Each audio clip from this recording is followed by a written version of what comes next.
Na's aanleiding van 25 jaar ervaring in de urologie, had ik nooit gedacht dat ik deze video zou moeten opnemen. Maar de urenvallen die ik in mijn praktijk zie, maken mij diep bezorgd. Er is een intieme gewoonte die miljoenen Nederlanders boven de 60 jaar dagelijks uitvoeren, zonder te weten dat het onherstelbare schade kan veroorzaken aan het urologische, cardiovasculaire en zelfs neurologische systeem. Het ergste is dat niemand erover praat. Ik ben urologe met meer dan 2 decennia ervaring, en vandaag deel ik informatie die letterlijk levens kan redden. Dat is geen overdrijving. In de afgelopen 5 jaar heb ik meer dan 40 patiënten gezien met ernstige complicaties die hadden kunnen worden voorkomen als ze hadden geweten wat ik nu ga onthullen. Als u ouder bent dan 60 of iemand kent in deze leeftijdsgroep, moet u tot het einde kijken. Wat ik ga vertellen lijkt misschien te simpel om waar te zijn, maar de wetenschap liegt niet, en de cijfers zijn schrikbarend. Laten we beginnen met het verhaal van meneer Jansen, 76 jaar, gepensioneerd bouwvakker uit Utrecht. 40 jaar lang had hij een zeer specifieke ochtendroutine. Hij stond om 6 uur op, dronk zijn koffie en voor hij ging dogen, had hij een intiem moment altijd in dezelfde positie liggend in bed. Voor hem was het normaal, natuurlijk, totdat een dinsdagochtend alles veranderde. Meneer Jansen volgde zijn gebruikelijke routine toen hij een plotselinge pijn op de borst voelde, gevolgd door ernstige duizeligheid. Zijn vrouw mevrouw Jansen vond hem bewusteloos in de slaapkamer. De ambulance arriveerde binnen 5 minuten, maar de schade was al aangericht. In het ziekenhuis ontdekten we dat hij een ernstige orthostatische hypotensie had gehad, wat leidde tot een abrupte daling van de bloeddruk en flauwvallen. Wat meneer Jansen niet wist is dat masturbatie in liggende positie, vooral bij oudere mannen, een significante verandering in de bloeddruk kan veroorzaken tijdens en na de handeling. Tijdens het orgasme vindt er een intense hormonale afgifte plaats die, gecombineerd met de langdurige horizontale positie gevolgd door plotselinge bewegingen om op te staan, gevaarlijke episodes van hypotensie kan veroorzaken. Tijdens de onderzoeken ontdekten wij iets nog ernstigers.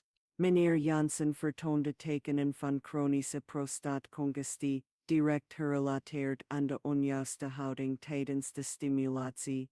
De prostaat, die al van nature vergroot is door de leeftijd, stond onder extra druk, wat de functie en de kwaliteit van de lokale bloedcirculatie aantastte. Regeer met en als u geen idee had van dit verband tussen houding en prostaatkanker. Het is belangrijk dat u begrijpt dat ik seksuele activiteit of masturbatie op oudere leeftijd niet ontmoedig. Integendeel, we weten dat regelmatige seksuele activiteit gunstig is voor de fysieke en mentale gezondheid van ouderen. Het probleem zit hem in de manier waarop het wordt gedaan. Maar het verhaal van meneer Jansen is slechts het begin. Wacht maar tot u het geval van mevrouw de Vries hoort, die haar man bijna verloor door een fout waarvan ze zich niet eens bewust was.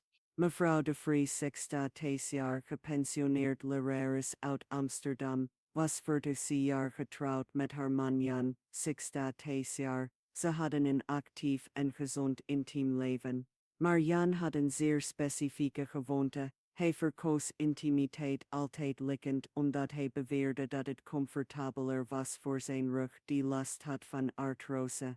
Op een zondagochtend na een intiem moment stond Jan snel op om de telefoon aan te nemen. Binnen enkele seconden stortte hij in elkaar.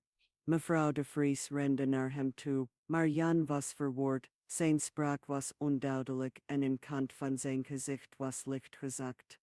In het ziekenhuis was de diagnose vernietigend via transient ischemic attack, beter bekend als een mini-beroerte. De artsen legden uit dat de combinatie van een plotselinge stijging van de bloeddruk tijdens het orgasme gevolgd door een abrupte daling bij het snel opstaan uit liggende positie een perfecte setting creëerde voor het vasculaire incident. Wat het geval van Jan nog zorgwekkender maakte, was zijn prostaatconditie. Jarenlang had hij masturbatie liggend beoefend, zonder te weten dat deze houding een benigne prostathyperplasie verergerde. De vergrote prostaat testte al zijn bekkencirculatie aan, en de liggende positie tijdens de stimulatie creëerde een extra congestie die het hele cardiovasculaire systeem beïnvloedde. De onderzoeken toonden aan dat Jan microvasculaire lesies had die zich jarenlang hadden opgehoopt, mogelijk gerelateerd aan de herhaalde episodes van abrupte bloeddrukschommelingen. Gelukkig herstelde Jan volledig na een adequate behandeling en veranderingen in levensstijl. Maar hoeveel mannen hebben niet hetzelfde geluk? Als u hierdoor verrast bent, bereid u dan voor op wat komen gaat. Het volgende geval laat zien hoe een ogenschijnlijk onschuldige gewoonte veel ernstigere problemen kan maskeren. Ontmoet meneer Bakker, 70 jaar, gepensioneerd accountant uit Rotterdam. Jarenlang hield Roberto een zeer gedisciplineerde routine aan. Hij stond vroeg op, deed lichte oefeningen en ongeveer 3 keer per week had hij intieme momenten met zichzelf, altijd liggend in bed, na het ontbijt. Roberto dacht dat hij alles goed deed. Hij bleef seksueel actief, wat volgens wat hij had gelezen belangrijk was voor de gezondheid van de prostaat. Maar Roberto wist niet dat de positie die hij koos eigenlijk belangrijke signalen maskeerde die zijn lichaam probeerde te sturen. Tijdens een routinecontrole ontdekten we dat Roberto tekenen vertoonde van progressieve erectiestoornissen, die hij niet had opgemerkt omdat in liggende positie de bloedtoevoer naar de penis wordt vergemakkelijkt door de zwaartekracht. Toen we testen in staande positie uitvoerden, was de realiteit heel anders. Roberto had een significante vasculaire dysfunctie die werd gecompenseerd door de horizontale positie, maar het ergste moest nog komen. De onderzoeken toonden aan dat Roberto aanwijzingen vertoonde van beginnend hartfalen. Jarenlang had zijn hart overroeren gemaakt tijdens intieme momenten, vooral in liggende positie, waar de venose terugkeer groter is en het hart tegen de zwaartekracht moet pompen bij plotselinge houdingveranderingen. Meneer Bakker en de stille hartslag. Meneer Bakker had wat we in stille hartslag-syndroom noemen ontwikkeld. Zijn hartconditie verslechterde geleidelijk, maar de symptomen werden gemaskeerd door lichte oefening en het valse gevoel van seksuele vitaliteit dat de liggende positie gaf. Praat hierover met uw huisarts. Veel mannen boven de 60 kunnen soortgelijke situaties meemaken zonder het te beseffen. De positie tijdens intimiteit kan belangrijke signalen die het lichaam probeert te sturen verhullen. Het volgende geval zal laten zien hoe dit niet alleen mannen, maar ook hun partners en familieleden op onverwachte manieren beïnvloedt. Meneer-vrouw Jansen en de onverwachte hartritmestoornis. Meneer-vrouw Jansen, 60 jaar, gepensioneerd, weduwe sinds 3 jaar wonend in Utrecht. Na de dood van haar man ging mevrouw Jansen door een natuurlijke rouwperiode en nam haar seksuele activiteit af. Maar geleidelijk aan hervatte ze haar intimiteit met zichzelf altijd in de privacy van haar slaapkamer liggend in bed. Wat mevrouw Jansen niet wist, is dat oudere vrouwen ook specifieke risico's lopen met betrekking tot de houding tijdens masturbatie. Na de menopauze ondergaat het vrouwelijke cardiovasculaire systeem aanzienlijke veranderingen, en de bloeddrukschommelingen tijdens een orgasme kunnen nog sterker zijn dan bij mannen van dezelfde leeftijd. Op een donderdagmiddag, na een intiem moment, stond mevrouw Jansen snel op om de deurbel te beantwoorden. De duizeligheid was onmiddellijk en intens, ze kon zich aan de commode vasthouden, maar voelde haar hart ongeremd tekeer gaan. Haar buurvrouw die op bezoek was gekomen vond mevrouw Jansen bleek en kortademig aan. Op de eerste hulp ontdekten we dat mevrouw Jansen een hartritmestoornis had ontwikkeld, specifiek paroxysmale atriumfibrillatie. De episodes deden zich al maanden voor, altijd na intieme momenten, maar vrouw Jansen had de connectie niet gelegd. Ze schreef de symptomen toe aan de stress van de rouw en het natuurlijke verouderingsproces.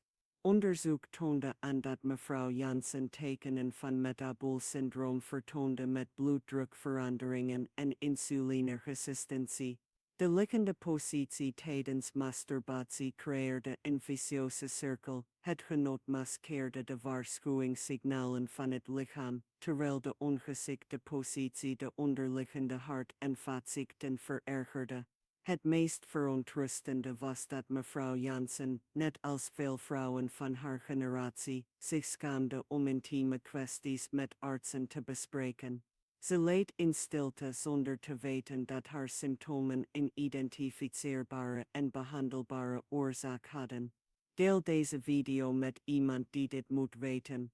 Informatie kan levens redden, vooral als het gaat om mensen die wegens taboe of schaamte geen adequate medische hulp zoeken. Meneer de Vries en de vergrote prostaat. Laten wij het nu hebben over meneer de Vries, 47 jaar voormalig buschauffeur uit Amsterdam. Meneer de Vries was altijd een man van regelmatige gewoonten.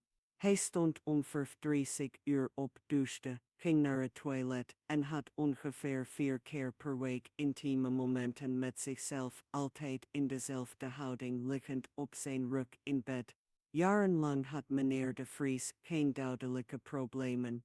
Maar rond zijn 70ste begon hij te merken dat hij 's nachts wakker moest plassen. Aanvankelijk schreef hij dit toe aan normale veroudering. Later merkte hij dat zijn urinestraal zwakker werd, maar dacht weer dat het ouderdom was. Wat meneer de Vries niet wist, is dat de liggende positie, tijdens masturbatie, bijdroeg aan de verergering van zijn prostaathyperplasie. In liggende positie bevindt de prostaat zich in een positie die de urinestroom bij mannen met een vergrote prostaat nog verder kan belemmeren. Op een ochtend werd meneer de Vries wakker met hevige buikpijn en het wanhopige gevoel dat hij moest plassen, maar het niet kon. Zijn vrouw, mevrouw de Vries, bracht hem haastig naar het ziekenhuis. De diagnose was acute urineretentie, een urologische noodsituatie die permanente nierbezadiging kan veroorzaken als deze niet snel wordt behandeld. Tijdens de katheterisatie, om de blaas te leggen, verwijderden we bijna 800 ml urine. De blaas van meneer de Vries was gevaarlijk opgezwollen. Onderzoek toonde aan dat hij niet alleen ernstige prostaathyperplasie had, maar ook tekenen van verminderde nierfunctie. Onderzoek toonde aan dat jarenlang masturberen in liggende houding hadden bijgedragen aan een patroon van prostaattonctie dat zijn toestand aanzienlijk had verergerd. De reeds vergrote prostaat ondervond extra druk, die zowel de urinefunctie als de lokale circulatie aantastte. Meneer de Vries moest een spoedoperatie ondergaan voor prostaatontstopping. Gelukkig was de ingreep succesvol, maar hij hield blijvende gevolgen over aan zijn urinefunctie, die jaren eerder met goede begeleiding hadden kunnen worden voorkomen. Vermijd deze gewoonte, zonder eerst een specialist te raadplegen. Als u ouder dan 60 bent en urineklachten heeft, zelfs milde, is het essentieel om een uroloog te raadplegen. Kleine veranderingen in de routine kunnen ernstige complicaties voorkomen. Voordat we verder gaan met meer gevallen, moet ik een belangrijke pauze inlassen. Als u tot hier kijkt, betekent dit dat u zich echt zorgen maakt over uw gezondheid en die van uw dierbaren. Deze informatie die ik deel, is nergens op internet in het Nederlands beschikbaar. Het is meer dan 85 jaar klinische ervaring, echte gevallen en wetenschappelijk bewijs dat letterlijk levens kan redden. Daarom, als deze inhoud voor u zinvol is, als u iets belangrijks leert, zou ik u een verzoek willen doen: abonneer u op het kanaal en activeer het belletje voor meldingen. Dit is niet alleen om het kanaal te laten groeien, het is omdat ik tientallen andere gevallen en cruciale informatie heb die ik de komende weken wil delen. Informatie die medische noodgevallen kan voorkomen, relaties kan redden en de kwaliteit van leven op later leeftijd drastisch kan verbeteren. Veel van mijn patiënten zeggen tegen mij: dokter, Als ik dit eerder had geweten, was mijn leven anders geweest. Laat dit niet gebeuren met u of iemand van wie u houdt. Abonneer u nu, want de volgende video gaat over de 3 signalen die tijdens intimiteit verschijnen en die ernstige hartproblemen kunnen aangeven. Het is informatie die levens kan redden. Nu terug naar de gevallen, moet ik vertellen over een situatie die me diep heeft geraakt en die laat zien hoe desinformatie verwoestende gevolgen kan hebben. Alberto, 28 jaar, gepensioneerd ingenieur uit Utrecht, was altijd een zorgvuldig en conscientieus man wat zijn gezondheid betrof. Hij onderging regelmatige controles, hield zich aan een evenwichtig dieet en maakte dagelijks lange wandelingen. Maar er was één aspect van zijn routine dat hij nooit met een dokter besprak: zijn intieme gewoonten. Alberto had een zeer specifieke routine. 3 keer per week, altijd 's morgens na het ontbijt, had hij momenten van intimiteit met zichzelf, stevast liggend in bed. Hij geloofde dat dit de meest comfortabele en veilige manier was, zeker gezien zijn lichte rugklachten. Jarenlang vertoonde Alberto geen duidelijke symptomen. Maar op zijn 65ste begon hij af en toe duizeligheid te ervaren. Na het snel opstaan, aanvankelijk schreven hij en zijn arts dit toe aan de medicatie tegen hoge bloeddruk, die hij kort daarvoor was begonnen te nemen. Wat niemand vermoedde, was dat Alberto een aandoening ontwikkelde, die bekend staat als neurogene orthostatische hypotensie. De combinatie van medicatie, leeftijd en herhaaldelijke episodes van abrupte bloeddrukskommelingen tijdens en na de intimiteit creëerde een gevaarlijk patroon van cardiovasculaire deregulatie. Op een zaterdagochtend, na zijn gebruikelijke routine, stond Alberto op om de telefoon aan te nemen. De duizeligheid was intens, maar hij probeerde zich te weren. Een paar seconden later stortte hij in elkaar en sloeg zijn hoofd tegen de hoek van de commode. Zijn vrouw, Elena, vond hem bewusteloos en met een hoofdwonde. In het ziekenhuis ontdekten wij, naast het hoofdwond dat gelukkig niet ernstig was, dat Alberto tekenen vertoonde van cerebrale vasculaire aantasting.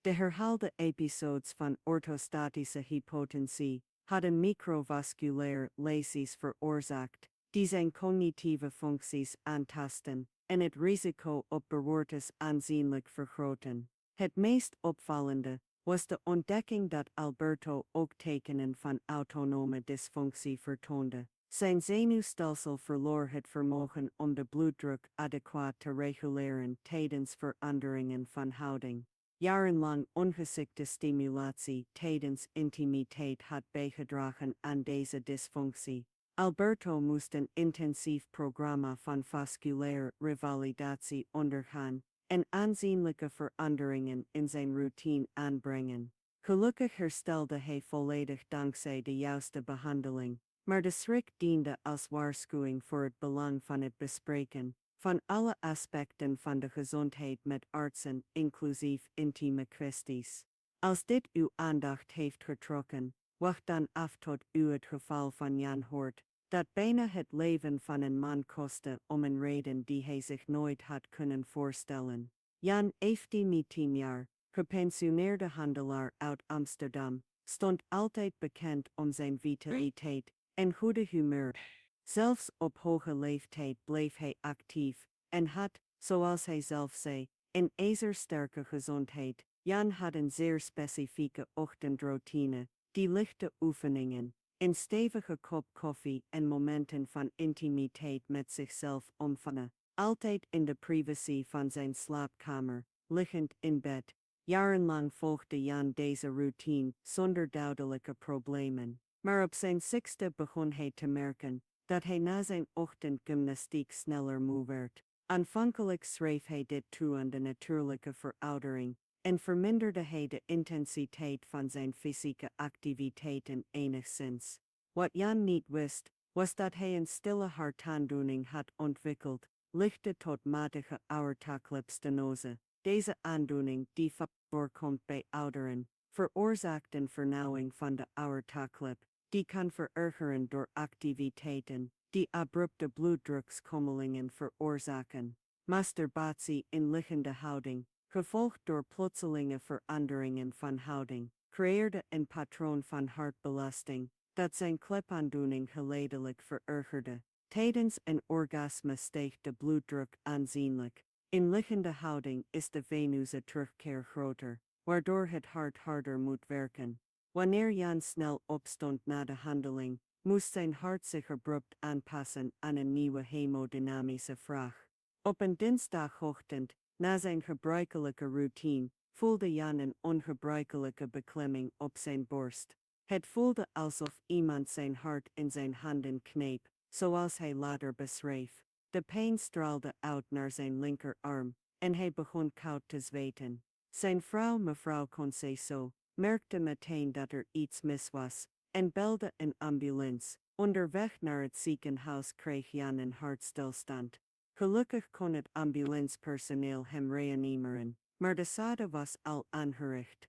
In het ziekenhuis ontdekten we dat Jan een C-segment verheffingsmyocardinfarct had gehad, het ernstigste type hartaanval. Onderzoek wees uit dat hij niet alleen aortaclipstenose had, maar ook matige coronaire hartziekte, die bij routinematige onderzoeken onopgemerkt was gebleven. Het meest opvallende was de ontdekking, aan de hand van de analyse van de hartritmepatronen, dat Jan de episodes van ventriculaire overbelasting had gehad, altijd op dezelfde tijdstippen, precies samenvallend met zijn intieme ochtendroutine. Het hart schreeuwde om hulp, maar de signalen werden gemaskeerd door het gevoel van welzijn na het orgasme. Jan moest een spoedoperatie ondergaan om de kransslagaders te ontstoppen, en later een aortaclipvervanging. Gelukkig herstelde hij volledig dankzij de juiste behandeling, maar het voorval liet belangrijke emotionele gevolgen achter bij hem en zijn familie. Reizer met Tves, als je begint te begrijpen hoe ernstig dit probleem is. Ik probeer niemand bang te maken, maar het is essentieel dat u begrijpt dat intimiteit op oudere leeftijd specifieke voorzorgen vereist die weinigen kennen.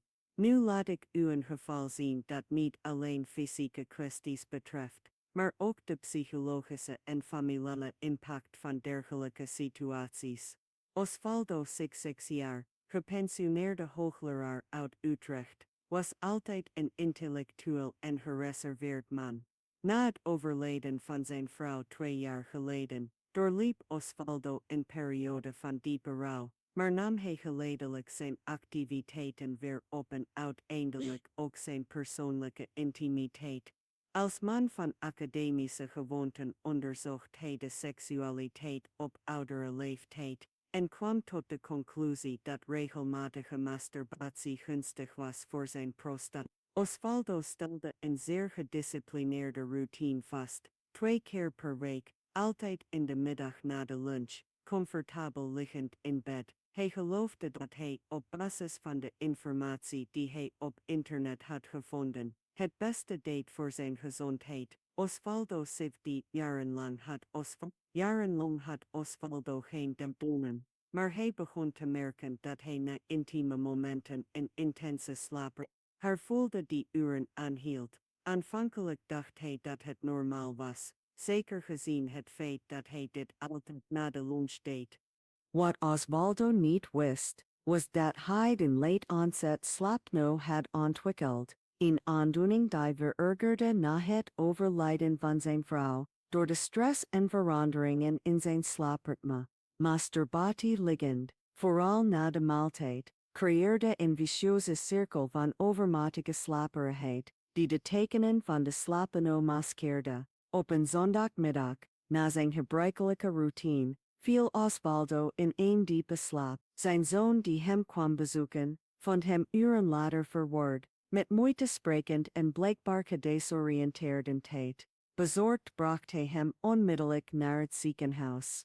Onderzoeken toonden aan dat Osvaldo tekenen vertoonde van chronische hypoxemie, een gebrek aan voldoende zuurstof in het bloed, als gevolg van de niet gediagnosticeerde slaapapneu. De episodes van masturbatie gevolgd door diepe slaap verergerden zijn ademhalingsproblemen aanzienlijk. Tijdens het onderzoek ontdekten wij iets nog zorgwekkender. Osvaldo vertoonde vroege tekenen van cognitieve achteruitgang, mogelijk gerelateerd aan onvoldoende zuurstoftoevoer naar de hersenen tijdens de apneu-episodes.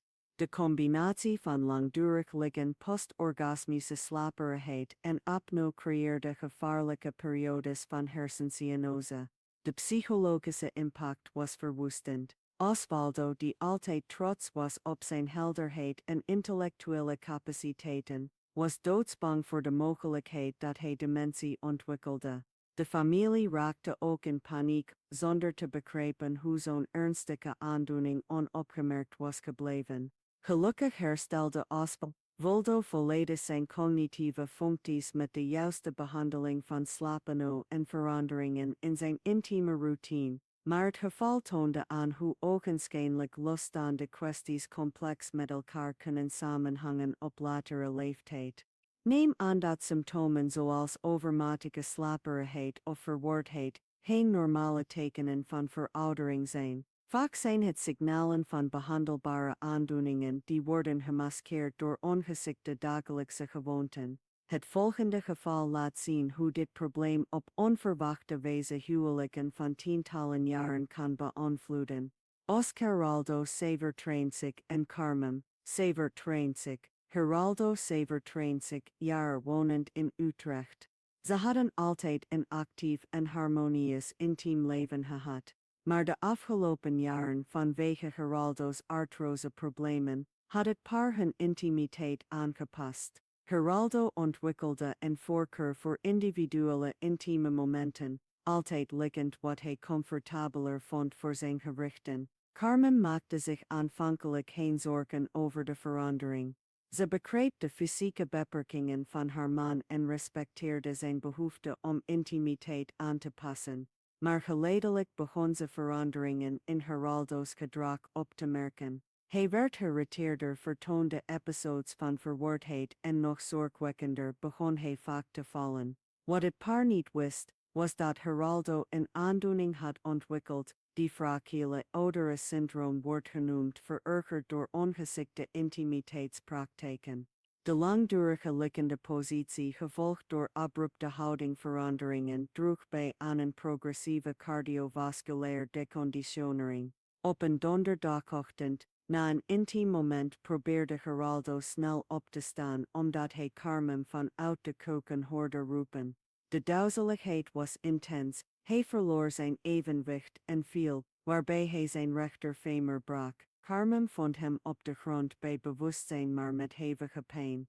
In het ziekenhuis ontdekten we naast de fractuur dat Geraldo gevorderde tekenen vertoonde van sarcopenie, spierverlies en ernstige osteoporose. Maar het meest zorgwekkende was zijn cardiovasculaire toestand. Jaren van intimiteit in de verkeerde positie hadden bijgedragen aan een aandoening die ernstige orthostatische deconditionering wordt genoemd. Het onderzoek toonde aan dat Geraldo ook tekenen vertoonde van gemaskeerde depressie. De verandering in intimiteitspatronen, hoewel noodzakelijk vanwege de fysieke beperkingen, had een cyclus van isolatie en verminderde fysieke activiteit gecreëerd, die zijn algemene gezondheidstoestand aanzienlijk had verergerd. De impact op de relatie was diepgaand. Carmen voelde zich schuldig dat ze de ernst van de situatie niet eerder had opgemerkt. Geraldo schaamde zich en was depressief en voelde zich een last voor zijn vrouw. Het paar dat samen 5 decennia aan uitdagingen had overwonnen, zag zich geconfronteerd met een crisis die de harmonie van een heel leven bedreigde.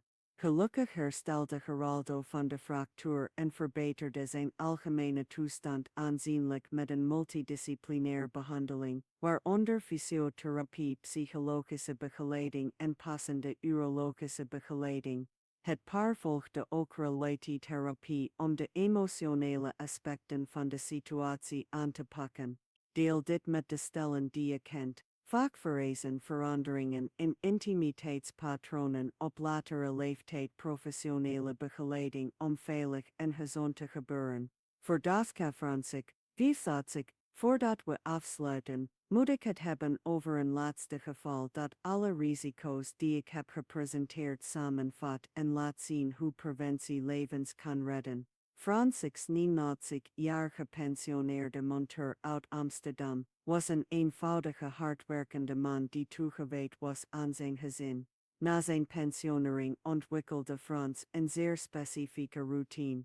Hij stond vroeg op, verzorgde de kleine moestuin in zijn achtertuin, dronk koffie en had ongeveer 3 keer per week intieme momenten met zichzelf, altijd liggend in het echtpaarbed. Frans had nooit met artsen over intimiteit gesproken. Voor hem was het een privézaak die niet hoefde te worden besproken, maar zijn vrouw, mevrouw Jansen, begon enkele verontrustende veranderingen op te merken.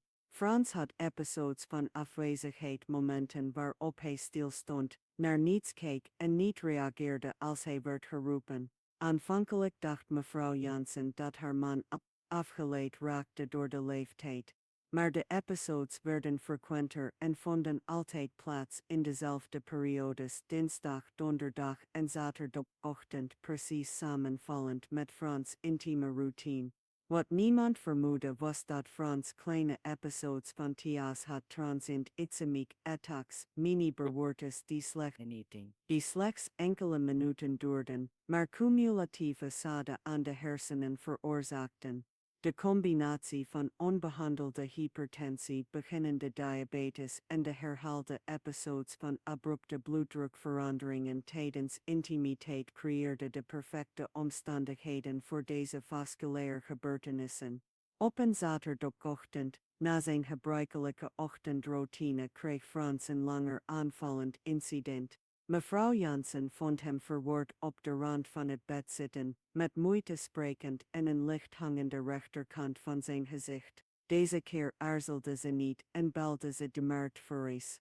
In het ziekenhuis werd de diagnose ischemische beroerte gesteld en herseninfarct. Frans had een verstopping in een belangrijke hersenslagader. Onderzoeken toonden aan dat hij meerdere microvasculaire hersenletsels had, bewijs van eerdere episoden die onopgemerkt waren gebleven. Uit het onderzoek bleek dat Frans een dodelijke combinatie van risicofactoren had: niet gediagnosticeerde hypertensie, beginnende diabetes mellitus, hypercholesterolemie en belangrijker nog, een gedragspatroon dat al deze factoren verergerde. De herhaalde episoden van plotselinge bloeddrukschommelingen tijdens intieme momenten hadden het proces van vasculaire achteruitgang aanzienlijk versneld. Frans moest intensieve neurologische revalidatie ondergaan. Gelukkig herstelde hij het grootste deel van zijn functies, maar hij hield enige motorische en spraakstoornissen over die volledig hadden kunnen worden voorkomen met adequate medische begeleiding. Het geval van Frans illustreert perfect hoe de combinatie van cardiovasculair, risicofactoren en ongeschikte intimiteitspraktijken verwoestende gevolgen kan hebben op oudere leeftijd.